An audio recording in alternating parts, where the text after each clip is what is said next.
Republicans in North Carolina have nominated a Holocaust-denying, LGBTQ-hating, gun-loving, anti-abortion extremist Christian nationalist zealot, who also happens to be a black man who hates the civil rights movement, as their nominee for governor.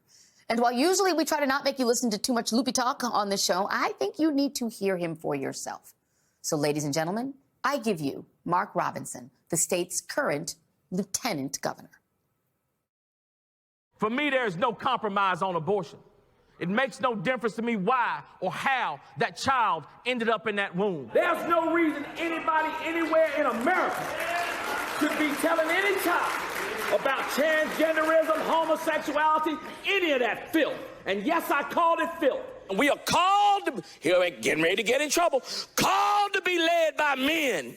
The Christian patriots of this nation will own this nation and rule this nation. I got them AR-15s in case the government gets too big for its britches. Because I'm going to fill the backside of them britches with some lead.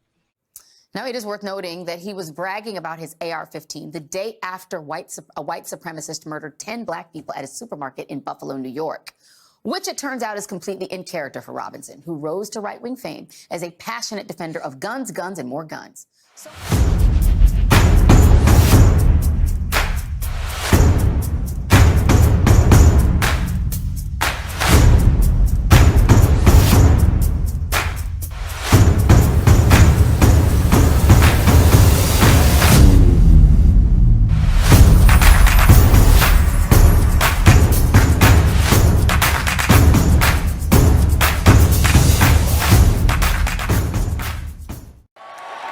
Trump's speech jumping from terrorism, the economy, even remembering the 49 people who lost their lives in Orlando. As your president, I will do everything in my power to protect our LGBTQ citizens. This part of his extra-long 1 hour and 15-minute speech bringing a Trump supporter to tears. I have a gay son, and I know that in his heart he feels the Republican Party doesn't embrace his lifestyle, but we do. We love him. Can we talk to you guys? At a Trump rally in Cincinnati, Ohio in mid-October, we interviewed a gay couple supporting Donald Trump, Cody Moore and Dewey Lanehart. I uploaded the short interview with the two men to my Facebook account. Are you a couple? Yeah. Yes. Do you feel comfortable here, being affectionate at this rally? Yeah. Yep. Ain't nobody saying nothing about it. Nope, no one stopped us, done anything, so it's pretty good. Soon, it was up to around 200,000 views. It got more than 900 comments. Why do you want Trump to be president? I don't know, baby. I'm tired of the bullshit government. Yeah. Now, I work in the steel industry. I see it hardcore with the trades and stuff.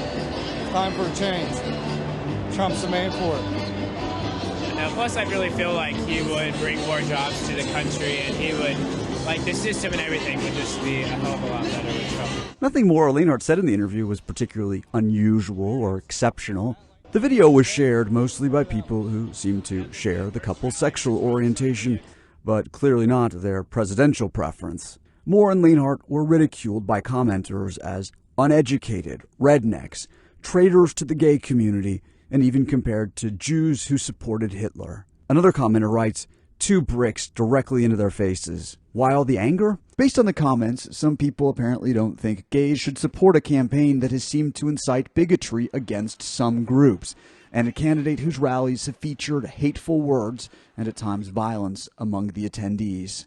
And the gay community has long allied itself with the Democratic Party, and this year gays are among Hillary Clinton's most ardent supporters. According to a recent poll, around 3/4 of registered gay voters plan to vote for her. Over the phone, Lanehart and Moore tell me they don't regret doing the interview, but it's put a damper, they say, on their excitement over the recent news of their engagement. The couple also says they've been getting death threats, told not to come out of the house and not go to any gay clubs. Other Republican congresspeople at that time would not shake his hand because they didn't want to catch it. What's old is new again in the Republican Party. Here is a gay Republican coming to the realization that his buddies on this platform committee may not be as open as he thought they were. The other things that we talk about here, so that's why I'm putting it in.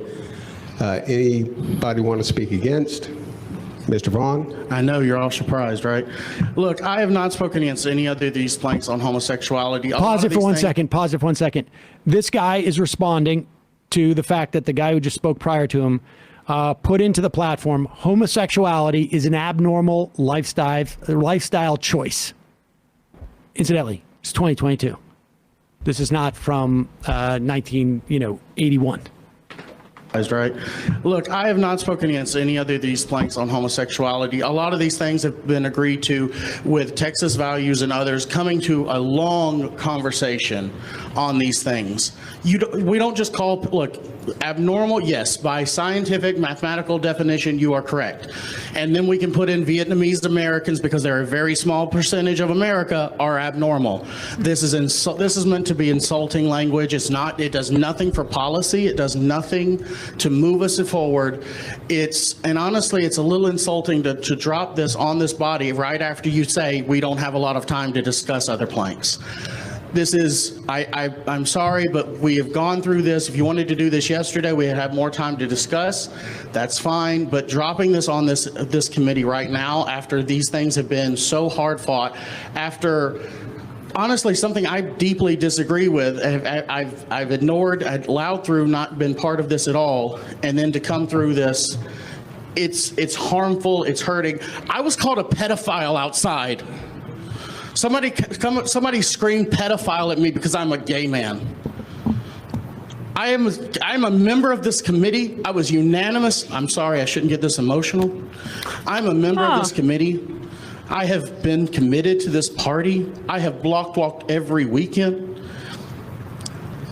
These sorts of insults, I get it. We're against gay marriage. That's fine. I get that we're not there. That's okay. Personal insults, movements like this should be beyond the pale of this party. It does nothing for love. It does nothing for policy. It does nothing for the gospel. It does nothing to move us forward as a party and gain voters. There are people screaming at people outside. There are people that are consistently harming and insulting people. I have never been treated like that at this party before. And we shouldn't be surprising people with this. Surprise! Shocking. Yeah. Shocking. You lay in bed with a tiger and it clawed your face. I'm just so shocked. What do they say? The scorpion biting party? Yeah. I just found out that the scorpion. Right. Yeah.